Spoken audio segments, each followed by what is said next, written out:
Adjacent angle so form is 180। मतलब आपको prove करना है लीनियर पेयर एंगल, जो आपको बचपन से पढ़ते आ रहे हैं कि लीनियर पेयर एंगल का सम कितना होता है, 180 डिग्री होता है। उसी को हम लोग को प्रूव करना है। चलिए देखते हैं सबसे क्वेश्चन के आधार पे। एक स्ट्रेट लाइन है तो सबसे पहले हम लोग एक स्ट्रेट लाइन को बनाएंगे जिसका नाम दे देंगे AB। एक रे जो इस पे स्टैंड करता हो, तो हम एक रे को स्टैंड कराते हैं और उसका नाम दे देते हैं OC।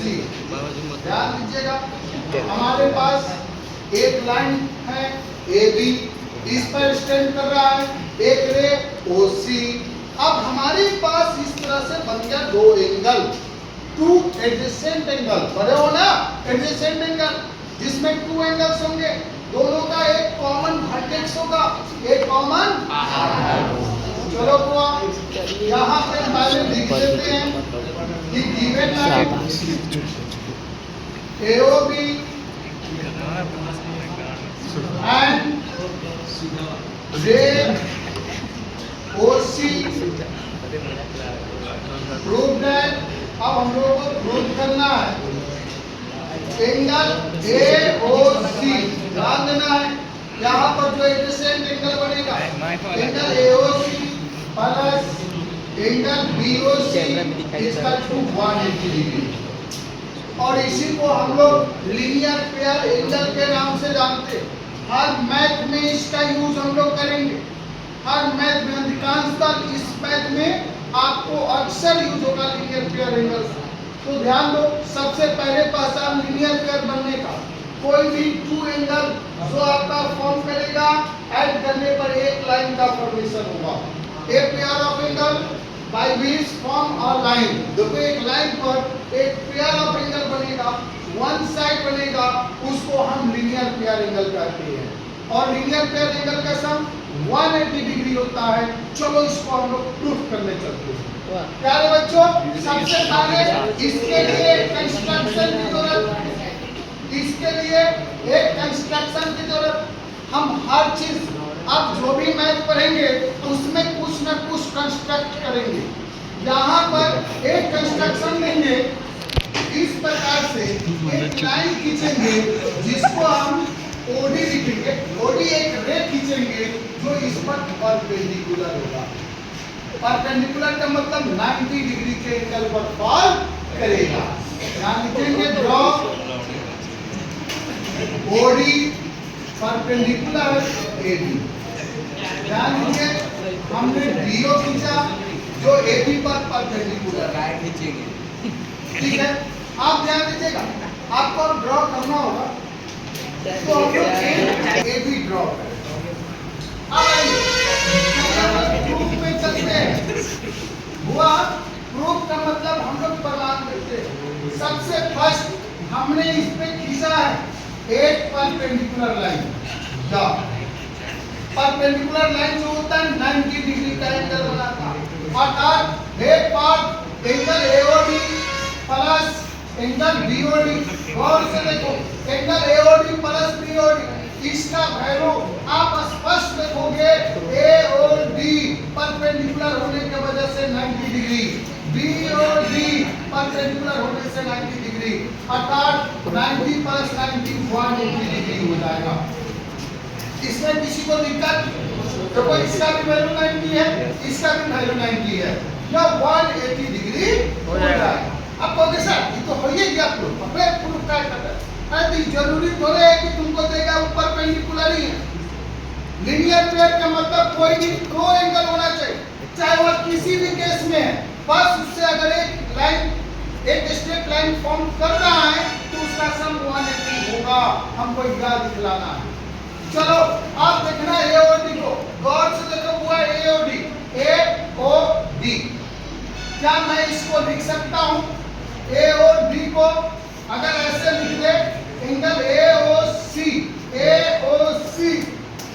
माइनस COD, अगर ऐसा लिख दिया तो किसी को प्रॉब्लम? आप बताइए, AOD को गौर से देखो, AOD को AOD अगर यह पूरे एंगल में से या एंगल सब्ट्रैक्ट करेंगे तो हमको AOD होगा होगा कि नहीं? कोई दिक्कत? आप ध्यान दीजिएगा प्लस BOD को देखो BOD इसको लिख सकते हैं BOC plus COD angle COD plus BOC। इसके जगह मैंने इसको लिखा, इसके जगह मैंने इसको लिखा। कौन से देखो AOD के जगह AOC माइनस COD, BOD के जगह एंगल BOD है उसके जगह BOC प्लस COD, क्योंकि इस दोनों को ऐड करेंगे या फुल एंगल होगा। आप देखो लग गया पन्ना। अब आपके पास आ गया angle AOC plus BOC 180 degree proof बाबाजी। डियर स्टूडेंट, जैसे आपने अभी प्रूव किया कि एक लाइन पे कभी भी एक लाइन पे अगर दो एंगल बनते हैं उनका सम जो होता है ऑलवेज 180 डिग्री होता है। उसी का यूज मैंने यहाँ किया। या आपका जो थ्योरम क्या था, इस अगर दो लाइन एक दूसरे को किसी भी पॉइंट पर मीट करती है तो उससे 2 पेयर वर्टिकली अपोजिट एंगल बनते, 2 पेयर, और दोनों पेयर आपके आपस में इक्वल होते हैं। हम यहाँ पे उसको ऐसे भी प्रूव कर सकते हैं। मान लीजिए हमने यहाँ पर 2 लाइन लिया, 2 लाइन लिया, दोनों को मीट करा दिया ऊपर। अब यहाँ पर नाम लिख देते हैं, इस एंगल का नाम 1, इसका नाम 2, इसका नाम 3, इसका नाम 4। अब इसमें वर्टिकली अपोजिट कौन होगा? एंगल 1 का 3। हमें प्रूव करना है इसमें एंगल 1 का 3, 2 का 4, एंगल 2 का 4। चलो ऐसे भी आप कर सकते हो। चलिए अब हम लोग देखते हैं, चूंकि AOB और COD, AOB एक लाइन है, 3 लाइन स्ट्रेट लाइन AOB पर। गौर से देखिए AOB स्ट्रेट लाइन पर 2 एंगल्स बने हैं, एंगल 1 प्लस 2। इन दोनों का सम कितना होगा? कितना होगा? अभी अभी पढ़े हो, एंगल 1 और 2 दोनों का सम कितना होगा? 180 कर सकते हो। इक्वेशन अब सब इस लाइन पर लिए हैं, सब इधर वाला लो चाहे इधर वाला लो, तुम्हारी मर्जी, तुम इसको लो या इसको। चलो इस लाइन पर COD पर लेते हैं। इन स्ट्रेट लाइन COD इस पर लेते हैं एंगल 2 प्लस 3 कितना डिग्री होगा? और एक कौन चीज से हो रहा है? लीनियर पेयर से। कौन चीज से हो रहा है? अब फ्रॉम इक्वेशन 1 एंड 2 से एंगल 1 प्लस 2, क्योंकि इन दोनों का सम 180 डिग्री है, इसका भी सम 180 डिग्री है, अर्थात 1 प्लस 2 इक्वल टू 2 प्लस 3, क्योंकि इसका भी 180 इसका भी 180। अब यह एंगल 2 कट जाएगा, 2 प्लस में इधर आएगा तो